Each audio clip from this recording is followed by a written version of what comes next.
नमस्कार दोस्तों, मेरे चैनल में आप लोगों का स्वागत है। मैं शैलेंद्र। हम लोग लूसेंट जीके पढ़ रहे थे, उसकी किताब पढ़ रहे थे। तो पार्ट 1 हो गया था। अब आज हम लोग पढ़ेंगे प्रागैतिहासिक काल पार्ट 2, है ना। तो चलिए लेक्चर को हम स्टार्ट करते हैं।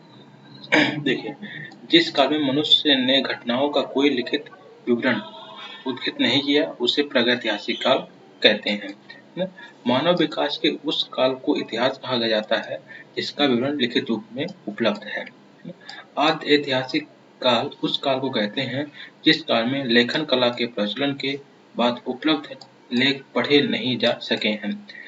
जानी मानव होमो सेपियंस का प्रवेश इस धरती पर आज से लगभग 30 या 40,000 वर्ष पूर्व हुआ है। पूर्व पाषाण युग के मानव की जीविका का मुख्य आधार था शिकार, है ना। आग का आविष्कार पूरा पाषाण काल में एवं पहिए का नव पाषाण काल में हुआ है। मनुष्य में स्थायी निवास की प्रवृत्ति नवपाषाण काल में हुई तथा उसने सबसे पहले कुत्ता को पालतू बनाया है। मनुष्य ने सर्वप्रथम तावा धातु का प्रयोग किया तथा उसके द्वारा बनाया जाने वाला प्रथम औजार कुल्हाड़ी है। प्राप्त स्थल अतिरंपकम था। कृषि का आविष्कार नवपाषाण काल में हुआ। प्रागैतिहासिक अन्न उत्पादक स्थल मेहरगढ़ पश्चिमी बलूचिस्तान में अवस्थित है। कृषि के लिए अपनाई गई सबसे प्राचीन फसल गेहूं एवं जौ थी। पल्लवरम नामक स्थान पर प्रथम भारतीय पुरापाषाण कलाकृति की खोज हुई थी। भारत में पूर्व प्रस्तर युग के अधिकांश औजार स्फटिक पत्थर के बने थे। भारत का सबसे प्राचीन नगर मोहनजोदाड़ो था, सिंधी भाषा में जिसका अर्थ है मृतकों का टीला, है ना। अब देखते हैं क्या सिंधु सभ्यता। रेडियो कार्बन C14 जैसे नवीन विश्लेषण पद्धति के द्वारा सिंधु सभ्यता की सर्वमान्य तिथि 2350 ईसा पूर्व से 1750 ईसा पूर्व मानी गई है। सिंधु सभ्यता की खोज राय बहादुर दयाराम साहनी ने की थी। सिंधु सभ्यता को प्रागैतिहासिक, फोटोसिंथेसिस, प्रोटोहिस्टोरिक अथवा कांस्य से ब्रॉन्ज युग में रखा जा सकता है। इस सभ्यता के मुख्य निवासी द्राविड़ एवं भूमध्य सागरीय थे। सिंधु सभ्यता के सर्वाधिक पश्चिमी पुरा स्थल सुत कांगेडोर बलूचिस्तान, पूर्वी पुरा स्थल आलमगीरपुर जिला मेरठ उत्तर प्रदेश, उत्तरी पुरा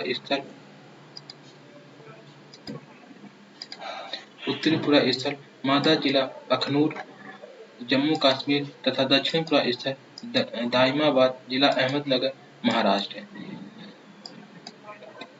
सिंधु सभ्यता या सैंधव सभ्यता नगरीय सभ्यता थी।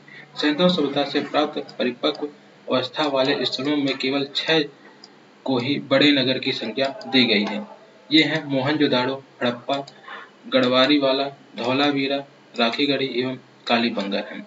स्वतंत्रता प्राप्त पश्चात हड़प्पा संस्कृति के सर्वाधिक स्थल गुजरात में खोजे गए हैं। लोथल एवं सुतकोटला सिंधु सभ्यता का बंदरगाह था।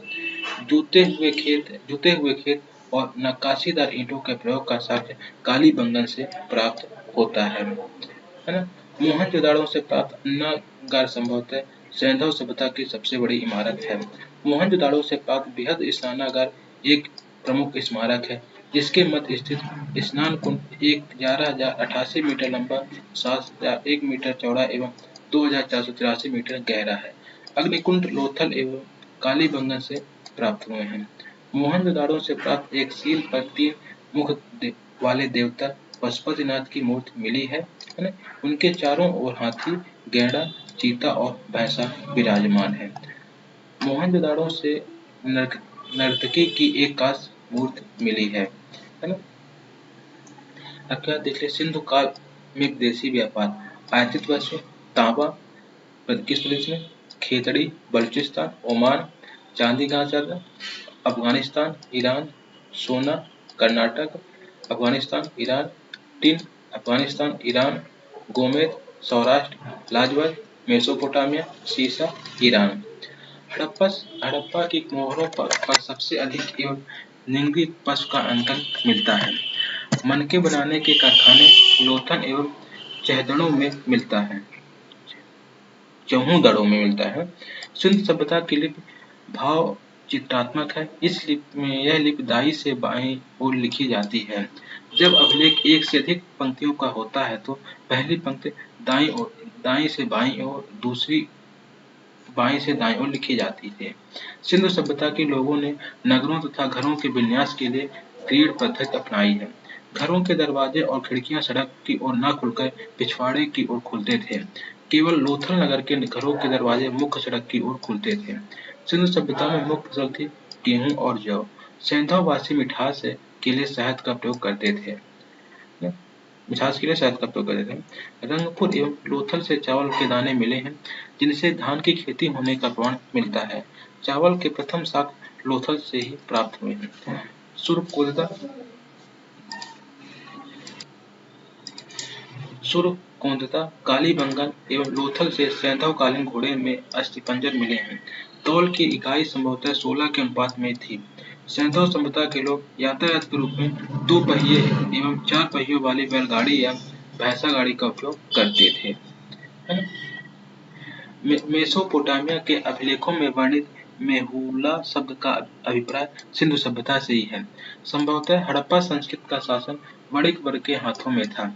पिंगट में ने हड़प्पा एवं मोहनजोदाड़ो को एक विस्तृत साम्राज्य को की जुड़वा राजधानी कहा है। सिंधु सभ्यता के लोग धरती को उर्वरता की देवी मानकर उसकी पूजा किया करते थे। वृक्ष पूजा एवं शिव पूजा के प्रचलन के साथ भी सिंधु सभ्यता से मिलते हैं। स्वास्तिक चिन्ह संभवतः हड़प्पा सभ्यता की देन है। इस चिन्ह में सूर्योपासना का अनुमान लगाया जाता है। सिंधु घाटी के नगरों में किसी भी मंदिर के अवशेष नहीं मिले हैं। सिंधु सभ्यता में मातृ देवी की उपासना सर्वाधिक प्रचलित थी। पशुओं में कुबड़ वाला सांड इस सभ्यता के लोगों के लिए विशेष पूजनीय था। स्त्री मूर्तियां, मिट्टी की मूर्तियां अधिक मिलने से ऐसा अनुमान लगाया जाता है कि सैंधव समाज मृत सत्तात्मक था। सैंधववासी सूती एवं ऊनी वस्त्रों का उपयोग करते थे। मनोरंजन के लिए सैंधववासी मछली पकड़ना, शिकार करना, पशु पक्षियों को आपस में लड़ाना, चौपड़ और पासा खेलना आदि साधनों का उपयोग करते थे। सिंधु सभ्यता के लोग काले रंग से डिजाइन किए हुए लाल मिट्टी के बर्तन बनाते थे। सिंधु घाटी के लोग तलवार से परिचित नहीं थे। कालीबंगन एकमात्र हड़प्पा-कालीन स्थल था जिसका निचला हिस्सा सामान्य लोगों के रहने हेतु भी किले से घिरा हुआ था। पर्दा प्रथा एवं वेश्यावृत्ति सैंधव सभ्यता में प्रचलित थी। शवों को जलाने एवं गाड़ने वाली यानी दोनों प्रथाएं प्रचलित थी। हड़प्पा में शवों को दफनाने जबकि मोहनजोदड़ो को जलाने की प्रथा विद्यमान थी। लोथल एवं कालीबंगा में मुख्य समाधियां मिली हैं। सैंधव सभ्यता के विनाश का संभवतः सभी प्रभावी कारण बाढ़ था। आग में पकी हुई मिट्टी को टेराकोटा कहा जाता है। सैंधव सभ्यता के प्रमुख स्थल हैं नदी उत्खननकर्ता एवं वर्तमान स्थिति। देखिए प्रमुख स्थल नदी उत्खननकर्ता वर्ष स्थिति हड़प्पा रावी नदी उत्खननकर्ता कौन है दयाराम साहनी एवं मधु स्वरूप वर्ष है कब 1921 में पाकिस्तान एवं स्थित का पाकिस्तान का मोटा गोमरी जिला। मोहनजोदड़ो सिंधु राखलदास बनर्जी 1922 पाकिस्तान के सिंध प्रांत का लड़काना जिला। चहूदड़ो सिंधु गोपाल मजूमदार 1931 में सिंध प्रांत पाकिस्तान। कालीबंगन घग्गर बीबी लाल बीके थापर 1953 राजस्थान का हनुमानगढ़ जिला। कोट दीजी सिंधु फजल अहमद 1953 सिंधु प्रांत का खैरपुर स्थान। रंगपुर मादर रंगनाथ राव 1953 में गुजरात का काठियावाड़ जिला। रोपड़ सतलज यज्ञदत्त शर्मा 1953 में पंजाब का रोपड़ जिला है ना। लोथल भोगवा रंगनाथ राव 1955-1962 में गुजरात का अहमदाबाद जिला। आलमगीरपुर हिंडन यज्ञदत्त शर्मा 1958 उत्तर प्रदेश का मेरठ जिला है ना। सुत कागेडोर ऑरेंज स्टाइल है ना। जॉर्ज डेल्स 1927 और 1962 पाकिस्तान के मकरान में समुद्र तट के किनारे। बनमाली रंगोई रविंद्र सिंह बिष्ट 1974 हरियाणा का हिसार जिला।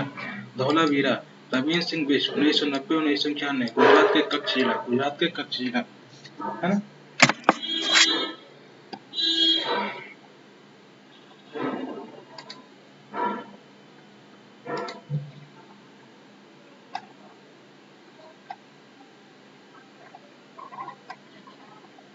तो आज के लिए इतना ही है ना। अब आगे नेक्स्ट पार्ट में हम पढ़ेंगे।